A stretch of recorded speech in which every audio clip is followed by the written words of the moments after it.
A long time ago, being crazy meant something. Nowadays, everyone is crazy. The words of Charles Manson.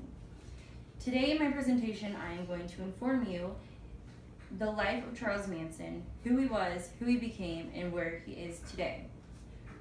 Charles Manson was born Charles Miles Maddox on November 13th, 1934, to 16-year-old runaway Kathleen Maddox. Shortly after Manson's birth, Kathleen would marry William Manson. While this marriage was brief, Manson was given William's last name, becoming Charles Manson. In 1947, Charles was sent to a boys' home as his mother was no longer able to take care of him, as she became an alcoholic and prostitute. He ran away from this home in hopes to find his mother, where he soon found her and was rejected by her. Over the next 20 years, Charles would spend his time in and out of boys' homes and prison. While in prison, Charles was introduced to his cellmate Alvin Carpez, who then would soon teach him how to play the steel guitar and teach him his love for music. Upon his release from prison in 1967, Charles Manson would then move to San Francisco, playing his music for anyone who would care to listen. During this time, he created a group of followers who would later be known as the Family. While in San Francisco, he was introduced to Gary Heineman, who was a music teacher, who soon introduced him to Dennis Wilson, member of the Beach Boys. Dennis Wilson soon introduced him to Terry Melcher, who was a record producer. He began working with Manson, who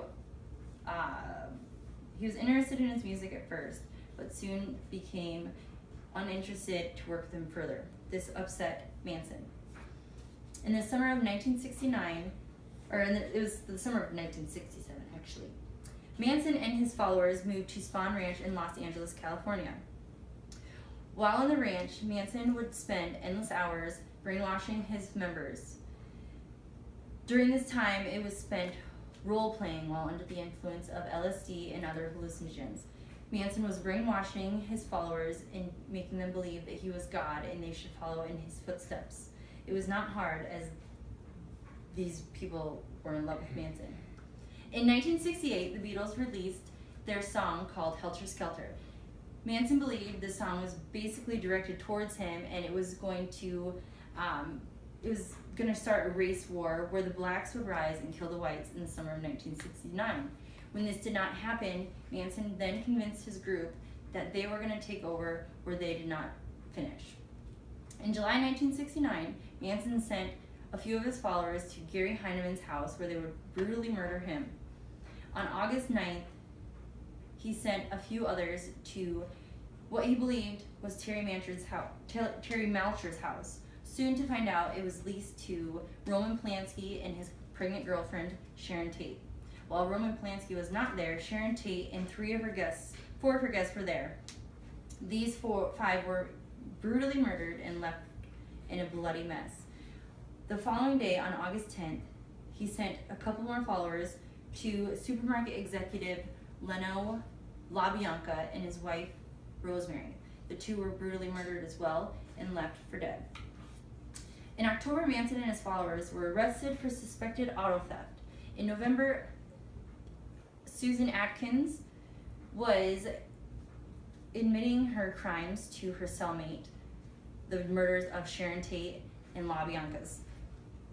A couple weeks later, the inmate was interviewed, and on December 8th, Manson and his followers were indicted. While Manson did not technically have blood on his fingers, he was still charged with first-degree murder and conspiracy.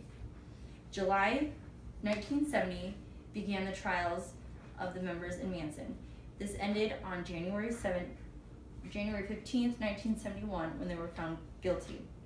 March 29th, they were sentenced to the death penalty, but to their favor, in 1972, the death penalty was abolished in California, leaving them to serve life in prison.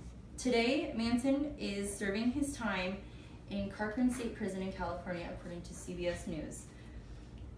He has been up for parole 12 times since his sentencing in 1971, and his next hearing is set for 2027. In mid 2000s, a girl 17 years old named Star was writing love letters confessing her love to Manson, saying that they should be together. The two applied for a marriage license in 2014, but were not wed, according to CBS News. January of 2017, Manson was rushed to a hospital off-sites to treat his illness. And that is the last we know of Manson. Manson is well known today and still talked about for the crimes he committed and the family that he created.